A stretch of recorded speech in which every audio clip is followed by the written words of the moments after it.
Delphine Marris thought she had erased her past, but Coraline Vess's name still echoed in the corners of her mind like a ghost waiting for justice. For 30 years, Delphine lived a flawless life, hiding the fact that she was the reason. Her best friend disappeared. But when true crime blogger Aubrey Tain uncovered a single photograph, and Detective Nails Croft followed a trail of digital breadcrumbs, Delphine's perfect world began to collapse. Mason Varick's forensic analysis confirmed the truth. Delphine had made one fatal mistake, and now the secret she buried 3 decades ago was finally clawing its way to the surface. In the quiet summer of 1995, Alder Falls was the kind of town where everyone knew each other. Life moved slowly, and people trusted their neighbors. Among the local residents, Coraline Vess stood out. She had a magnetic personality, always smiling, always pulling others into her world. Her long red hair and bright laugh made her memorable, but it was her warmth that truly set her apart. Coraline had big dreams of moving to California, starting fresh in Los Angeles, and chasing a career in interior design. But she never wanted to go alone. She planned this new life with her best friend, Delphine Marris. Delphine and Coraline were more like sisters than friends. They had grown up on the same street, played in the same yards, and survived the same small-town gossip. On the outside, they were inseparable. Delphine was quieter, the listener, the planner, while Coraline was the adventurous one, always pushing Delphine to take risks. Their friendship was the kind people envied. But no one saw the cracks forming underneath the surface. By the time they reached their early 20s, both girls had started to drift in different directions. Coraline was gaining attention from people outside of town: job offers, modeling gigs, invitations to parties with people who saw her potential. Delphine felt herself slipping into the background. For someone who had always stayed in Coraline's shadow, the thought of losing her completely was unbearable. There were whispers that Delphine wasn't handling the changes well, but Coraline brushed them off. She always defended Delphine, telling friends that her best friend just needed time to adjust. Everything changed on August 17, 1995. That night, Coraline went missing. Her car was found the next morning parked near Alder Creek, a quiet stretch of water surrounded by thick woods. The keys were still dangling in the ignition. Her purse was on the passenger seat, untouched. Police officers searched the area for days, using dogs, boats, and helicopters. They scoured every trail, every nearby cabin, and every inch of the water, but there was no sign of Coraline Vess. The town went into mourning. News crews showed up, broadcasting images of Coraline's face across the state. Vigils were held in the local church. Flyers with her photograph were taped to telephone poles and pinned to bulletin boards in diners. But as the weeks dragged on, the search efforts slowed. The case became one of those unsolved mysteries that haunted small towns for generations. Delphine Marris was seen on the local news multiple times, speaking softly into microphones, her eyes red from crying. She helped organize search parties, handed out missing person posters, and hugged Coraline's mother in front of reporters. The town believed she was grieving like everyone else. But behind closed doors, some people started to wonder. Rumors floated through Alder Falls like smoke. Some said Delphine knew more than she admitted. Others claimed they had seen the two girls arguing a week before Coraline disappeared. But there was no evidence, no witnesses, and no body. The police had nothing to go on. After months of dead ends, the case went cold. Coraline's name faded from the headlines. Her mother eventually moved away, unable to bear the memories. The town of Alder Falls returned to its usual rhythm, but the shadow of that summer night lingered quietly in the background. What no one knew was that the person responsible for Coraline's disappearance wasn't a stranger or a drifter passing through town. It wasn't a random crime of opportunity. The truth was much darker, hidden in plain sight. and it would remain buried for the next 30 years until a single careless mistake shattered the silence.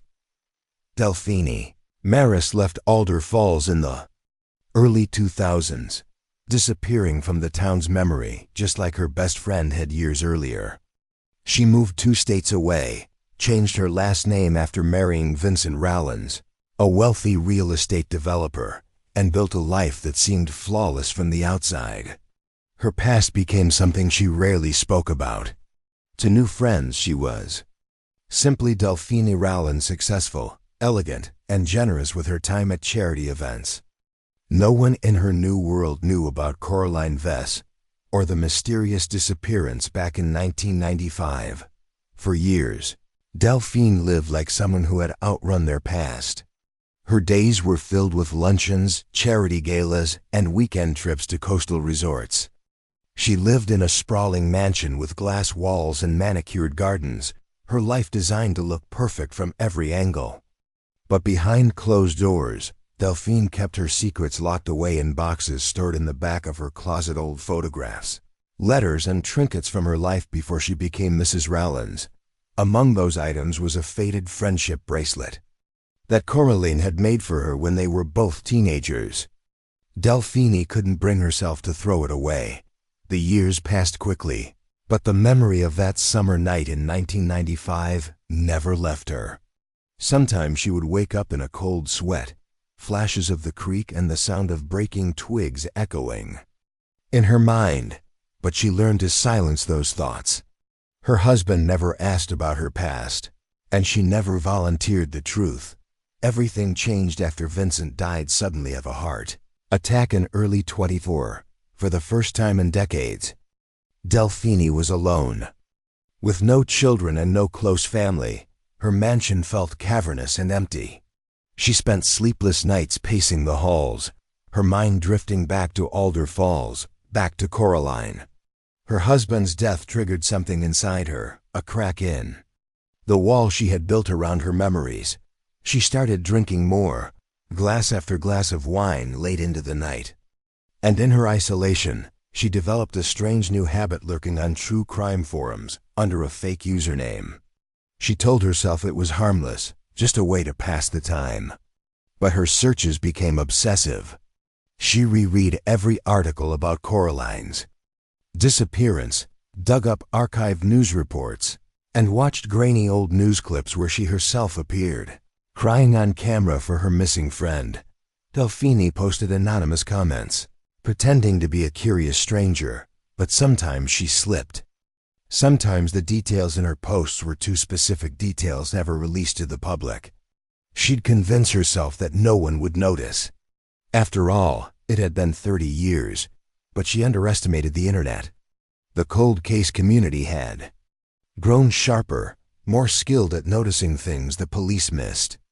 True crime bloggers, armchair detectives, and amateur investigators were connecting dots faster than ever before. One of those bloggers was Aubrey Tain, a rising star in the online true crime world. Her small YouTube channel had recently gained traction for solving minor cold cases through digital sleuthing.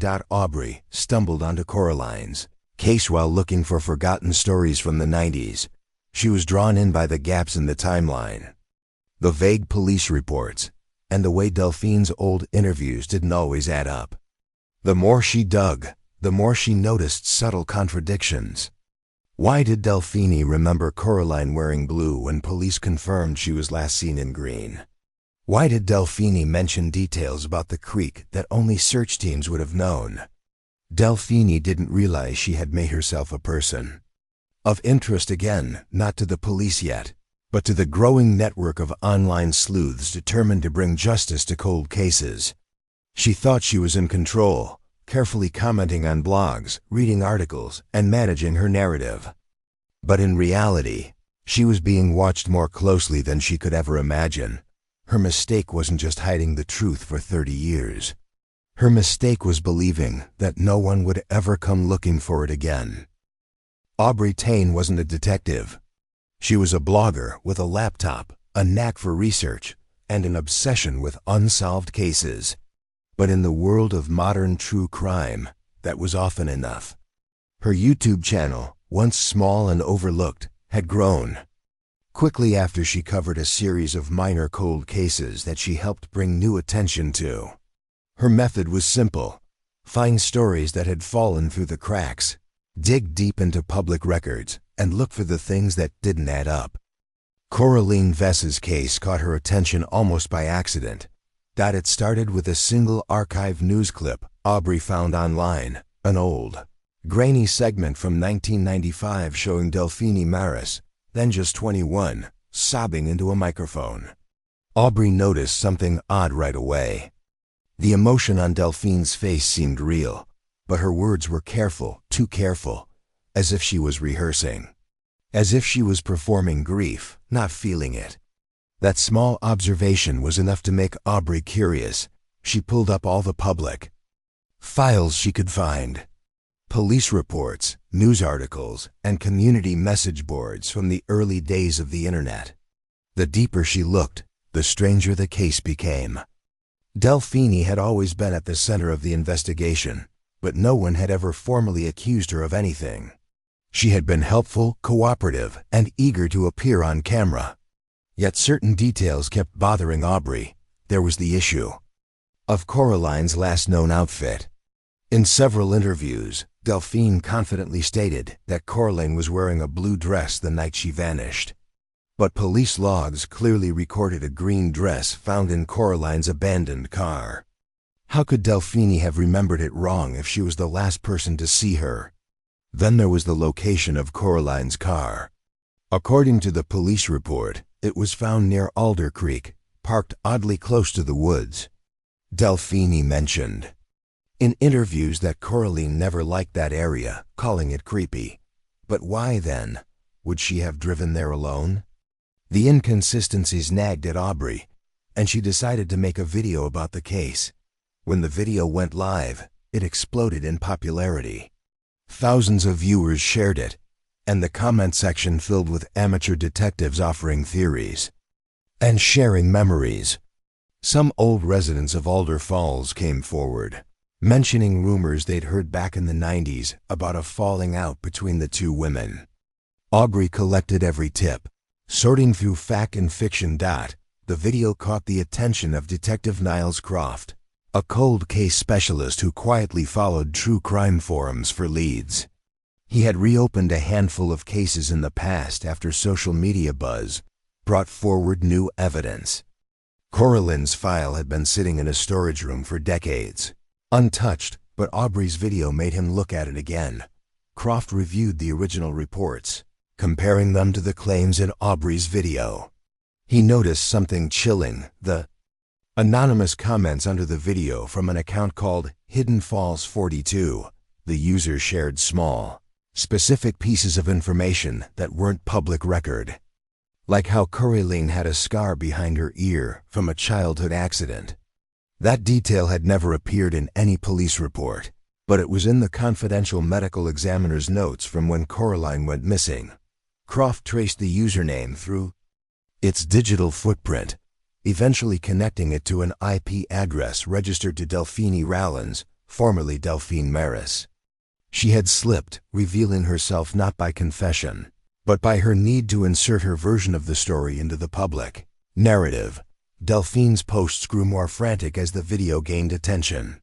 She argued with other commenters, defended herself under the guise of a stranger, and posted long rambling theories blaming Coraline's boyfriend at the time. The obsession that had driven her to kill her best friend in 1995 was now pushing her to expose herself, piece by piece, in front of the entire world. Detective Croft decided it was time to act. He reopened the case officially, quietly assembling a team to look at the old evidence. But this time, he had a new set of eyes on the case, fresh technology, and a suspect who was unknowingly revealing far more than she realized. In the spring of 2025, a severe drought gripped Alder Falls.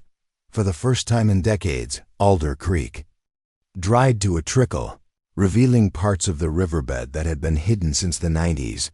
What had once been deep water was now cracked mud, exposing stones, broken tree limbs, and forgotten debris. It was during this unusual weather event that a group of hikers made a chilling discovery near the old bridge, a small piece of bone lodged between rocks. At first, they thought it was part of an animal skeleton, but something about it looked human. They contacted local authorities and the bone was sent for forensic analysis. The DNA results came back in early May. It was a match to Coraline Vess. The discovery reignited the case instantly. News stations ran fresh stories, reminding the public of the mystery that had haunted the town for 30 years. But this time, the narrative shifted. The recovered bone showed clear signs of trauma. A forensic pathologist determined it had been cut cleanly with a sharp object, likely a blade. Coraline had not drowned, nor had she simply disappeared into the woods as many had once believed. She had been murdered. Detective Niels Croft saw the new evidence as confirmation of his suspicions. He contacted Mason Varick, a forensic genealogist who specialized in cold case DNA analysis. Varick's task was to run advanced testing on the bone fragment and compare it to any available evidence from the original case file. What he found was disturbing. The cut mark on the bone was not random. It was precise, suggesting a deliberate attempt to dismember or conceal Coraline's remains. Croft's team also reviewed the online activity linked to Delphine Marris. They subpoenaed her internet history, uncovering months of late-night searches about Coraline's case, forensic evidence, and cold case investigations. They discovered that she had been using multiple usernames to post on forums, including the now flagged Hidden Falls 42 account. Delphine's digital footprint told a story of obsession, paranoia, and control. She wasn't just reading about Coraline's case. She was trying to control the conversation around it. The investigation gained momentum when Croft noticed another critical piece of evidence. 2 months before the bone was found, Delphine had uploaded a photo of Coraline to a true crime forum to support a theory she was pretending to believe. She claimed the photo came from public archives, but when Croft's tech team analyzed the file, they uncovered embedded metadata. The timestamp showed it had been scanned recently, not decades ago. Even more damning were the GPS coordinates. In the image's data coordinates that led directly to Delphine's estate, the photo was not from a public archive. It was from Delphine's personal collection. Croft and his team obtained a search warrant for Delphine's home. During the search, they found a locked box in her bedroom closet containing old photographs, letters, and personal belongings that had once belonged to Coraline Vess. Among the items were pieces of jewelry Coraline was known to wear the night she disappeared, and a blood-stained scarf that had never been reported missing. Delphine had kept these items hidden for 3 decades, unable to part with them, yet too afraid to destroy them. The walls were closing in, and Delphine didn't know it yet. Her world, carefully constructed over 30 years, was about to collapse under the weight of forensic technology and her own mistakes. The recovered bone was only the beginning. It was the trigger that connected the past to the present, forcing investigators to look closer at the one person who had always been just a little too involved, a little too eager to control the narrative. Detective Croft prepared to confront Delphine, knowing that the evidence was no longer circumstantial. It was physical, it was digital, and it was undeniable. The truth about Coraline Vess's murder was finally unraveling, and the woman who had buried it for 30 years was about to face the consequences. Delphine Marris had spent 30 years believing she had successfully buried her crime beneath layers of lies, new identities, and a carefully curated life. But paranoia has a way of pulling even the most calculated liars back toward their secrets. Her obsession with Coraline's case had become her undoing. What started as a need to monitor the narrative spiraled into something reckless: constant online activity, anonymous comments, and digital footprints that led straight back to her. When Detective Niels Croft assembled his case file, it was no longer just about the missing girl from 1995. It was about Delphine's pattern of behavior since then. Her anonymous forum posts were riddled with tiny details that had never been made public. She had mentioned the exact length of Coraline's scar behind her ear, described the shape of the pendant Coraline wore the night she vanished, and referenced a private argument between them that no one else had witnessed. All of this was evidence. Now, but Delphine's most critical mistake came from a single photo, a mistake born from her need to control the public story. She uploaded a childhood picture of Coraline to a forum, trying to steer the narrative away from herself by spinning a false theory about another suspect. She claimed the photo was public, but the metadata told a different story. The image had been scanned just 2 months earlier on a scanner located in Delphine's mansion. The GPS coordinates embedded in the file sealed her fate. Detective Croft led the raid on Delphine's home. The search uncovered not only Coraline's missing belongings, but also journals Delphine had kept over the years. In one of them, she had written entries obsessing over the crime, detailing moments from that night in a way that read like confessions disguised as reflections. She described the last moments at Alder Creek, how the argument escalated, how Coraline screamed, and how Delphine silenced her with a single blow using a heavy rock from the riverbank. The journal didn't explicitly admit murder, but the descriptions left no doubt. When the police arrested Delphine, she maintained her innocence at first, insisting she was the victim of harassment by online trolls. She claimed the belongings found in her home were keepsakes from their friendship. But the evidence was overwhelming. The scarf had Coraline's blood on it, confirmed by DNA analysis. The photos in Delphine's possession had never been shared publicly. Her internet history showed months of search terms like hiding evidence in cold cases, decomposition in rivers, and how police track metadata. Forensic experts also revisited the crime scene at Alder Creek with new technology. Ground-penetrating radar revealed disturbed earth in a spot just beyond where Coraline's car had been found. Beneath the soil, investigators discovered fragments of Coraline's jewelry and other small bones that matched her DNA. It was clear now that Delphine had tried to hide the body, but failed to account for the changing environment and advancing technology. The trial became a national spectacle.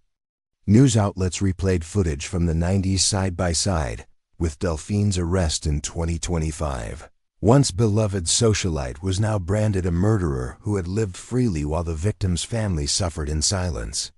The courtroom heard testimony from forensic experts, digital analysts, and true crime blogger Aubrey Tain, whose video had reignited the case. The jury deliberated for less than a day before delivering the verdict. Guilty of first-degree murder, Delphine Marris was sentenced to life in prison without parole. Her perfect life, her marriage, her charities, and her carefully built facade all crumbled in the end, not because she was caught in 1995, but because she couldn't let go of her own crime. Her mistake wasn't the murder itself. It was believing she could control the truth forever. But the past has a way of resurfacing, and in Delphine's case, it came back from the depths of Alder Creek,